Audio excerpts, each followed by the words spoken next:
You probably know someone who looks perfectly put together on the outside. Maybe it's even you.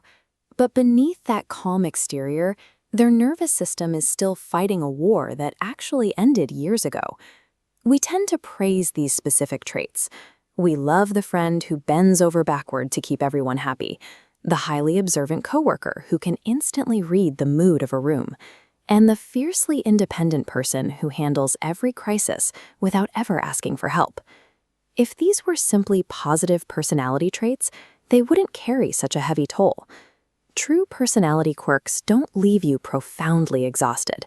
They don't breed deep, echoing loneliness, and they certainly don't trigger a creeping sense of panic on a perfectly quiet Sunday afternoon. What you are looking at are not organic quirks. If you grew up in a household full of emotional chaos, icy silence, or unpredictable tension, your brain simply rewired itself to survive. Those celebrated traits are childhood survival instincts, packed up and actively living in your adult life. Take the extreme people pleaser. Psychologists call this the fawn response.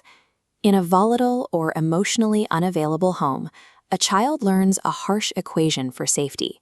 If I abandon my own needs to manage the unpredictable emotions of the adults around me, I stay safe.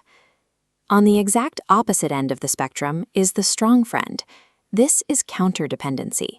It is a subconscious vow made early in life to never need anybody, because relying on early caregivers usually meant your needs were ignored, ridiculed, or met with heavy, unspoken conditions.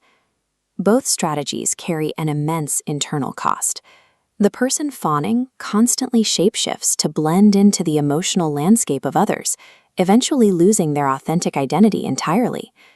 Meanwhile, the counterdependent builds a fortress so impenetrable it keeps the pain out, but also blocks out any real love or connection.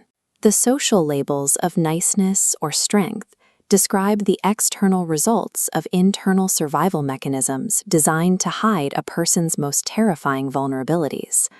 This explains why a completely stable life can suddenly feel dangerous. It is the sensation of waiting for the other shoe to drop, where you might subconsciously pick a fight or search for a problem simply because the house is quiet. Inside a healthy brain, the amygdala acts as a threat detector. Its alarms flare during danger, then fade to a neutral state. But navigating emotional landmines physically alters the structure. The amygdala locks into chronic overdrive, continuously scanning for the next crisis. To a nervous system wired this way, silence doesn't signal safety. It signals that a storm is gathering. To a traumatized brain, predictable chaos actually feels biologically safer than unpredictable peace. There is a deep psychological difference between guilt and toxic shame. Guilt is the uncomfortable feeling that you did something bad. Toxic shame is the crushing, internalized belief that you are bad. In a dysfunctional home, parents who cannot regulate their own emotions often project their chaos onto their children. To de-escalate a terrifying situation, a child will absorb that blame, internalizing the dysfunction of the adults as their own core flaw. Fast forward to adulthood, and that inherited shame turns into a reflex. You find yourself preemptively apologizing when someone bumps into you, apologizing for having basic human needs, or apologizing for taking up space. This is why setting a simple boundary feels like a psychological crime.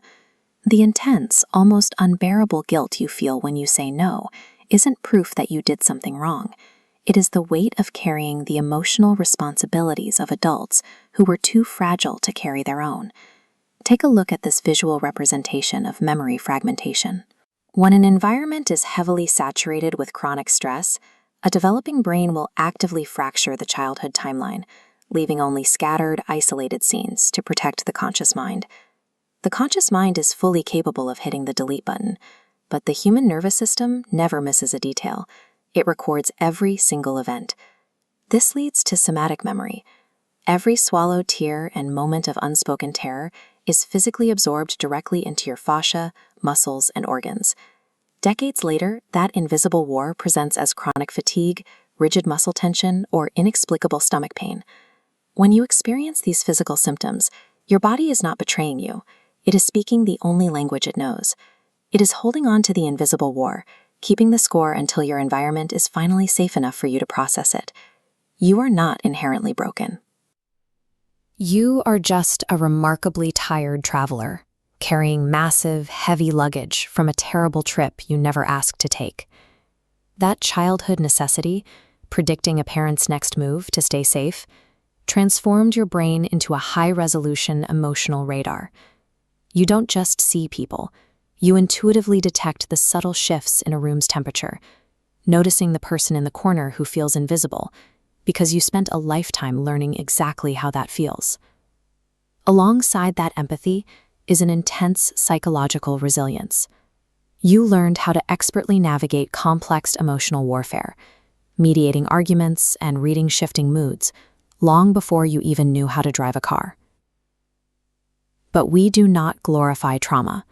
You do not have to be grateful for the pain that broke you, and you do not have to thank a toxic family for making you strong.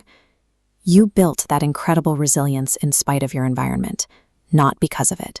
The childhood trauma was never your fault, but the active work of setting boundaries and enduring the temporary guilt of choosing your own peace is the necessary path forward.